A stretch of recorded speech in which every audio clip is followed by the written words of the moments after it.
we're going to try Yeah. one more wine before we Yes. get into the devil, as you like to call it.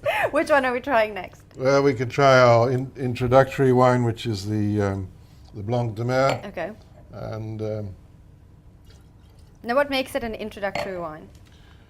when we started the Bouchard Finlayson label, at the early stages, we didn't have a vineyard of our own, but in the region, I was able to acquire Riesling grapes.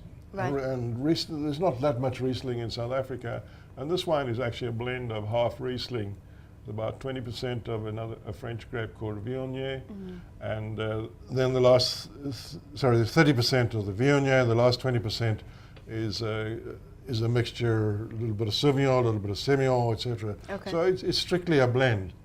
But Riesling makes some of the best wines in the world. Germany is basically pure Riesling. And I like that aspect, that it's different to what we will find normally in South Africa with Chenin Blancs. And in that sense, it's got its very own personality. And I think the biggest tribute to this wine is that last year we sold 120 cases to the Moulin Rouge in Paris. Really? Yeah. That's a fun fact. That's a lovely fact, yeah. And it's the first time they've taken a non-French wine, but I think carrying the Bouchard name, which has the history, the legacy of Paul Bouchard from Burgundy, who invested with us, it's still got a very good French Well, congratulations. connection, yes. So Thank cheers. you. Yeah.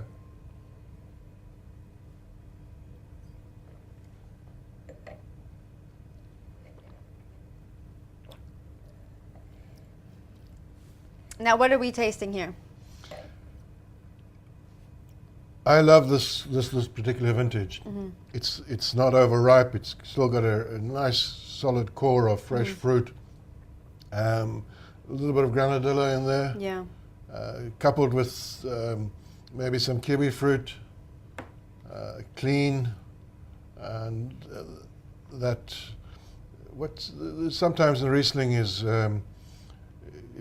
regarded as I suppose unkindly as a little petroleum, but it's got a very solid backbone. Yeah. And Very smooth. I'm very happy to pull the cork on this wine. In fact, last night I had a bottle. Did you? Yeah, with the wife and friends. Yeah. Nice. Yes. It's not your typical. I would say I don't find it taste like your typical Riesling variety that you get here in South Africa. It has a No. very different taste. Yeah, the Viognier, the Viognier you can pick quite ripe, and it blends very nicely. It gives a lot of floral tones with the Riesling, so they balance off very well together.